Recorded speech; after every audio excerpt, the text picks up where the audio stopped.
Ajai Wildlife Reserve, tucked away in Uganda's West Nile sub-region, is quietly reclaiming its place on the country's conservation map. For decades, this vast landscape in Madiokolo district existed more as a memory than reality, known to older generations as a place where wildlife once thrived.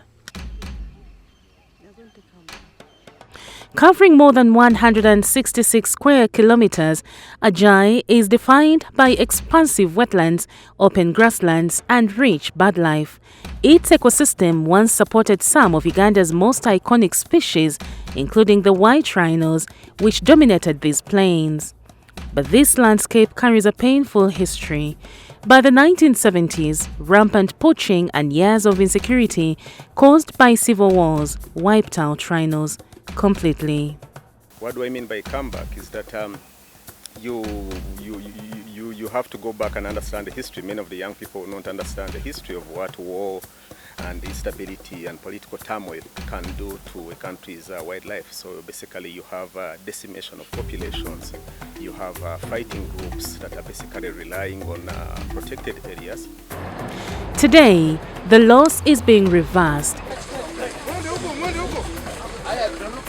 The Uganda Wildlife Authority has begun the long-awaited return of white rhinos to Ajai Wildlife Reserve, translocating the animals from Ziwa Rhino Sanctuary in Nakasongola district to West Nile.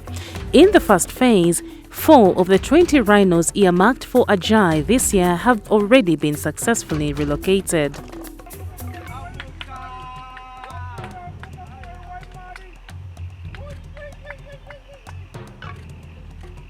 The operation is delicate and highly coordinated. Specialized veterinary doctors first tranquilize the rhinos, conduct thorough medical examinations, and then carefully load them onto reinforced trucks for transportation. The journey from Ziwa to Ajai took approximately 4 hours.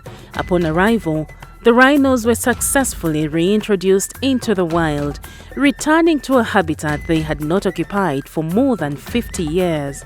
For Ajai, the footprint of a rhino once again marks the land.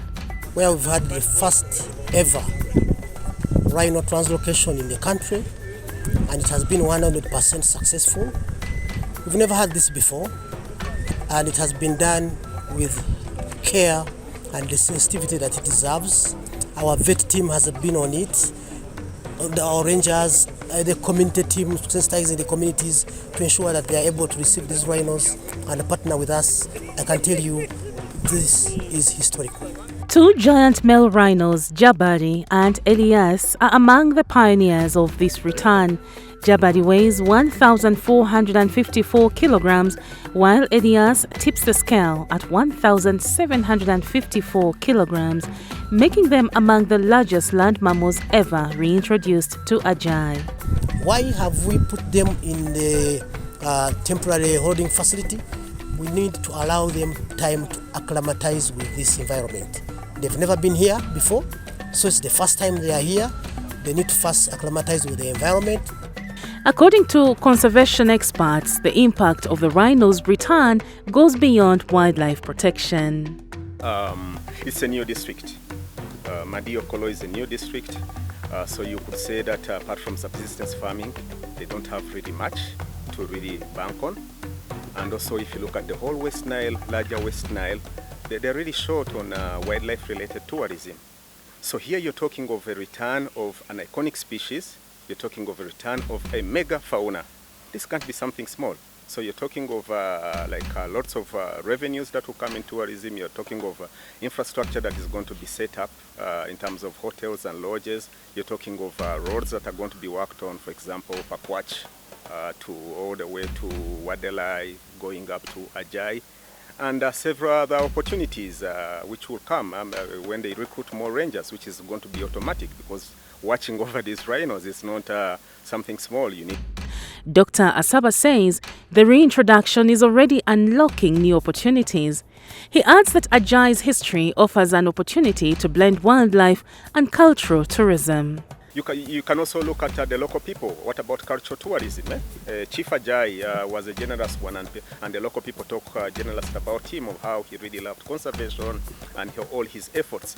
So right now you're going to have cases where they go to the Ajai's place. You have the people to experience things like local tourism, see what is Madi culture all about, be able to see how do they make some of their local crafts, how are their dances like, and this can be crucial for the local people. The Rhinos' return builds on earlier restoration efforts. In 2023, Uganda Wildlife Authority introduced species such as Uganda cobs and buffaloes, laying the ecological foundation for Ajai's revival. Once pushed to the brink of ecological silence, Ajai Wildlife Reserve is now echoing with new life, emerging as a symbol of conservation recovery, tourism potential, and renewed hope for Madiokolo and the wider West Nile region.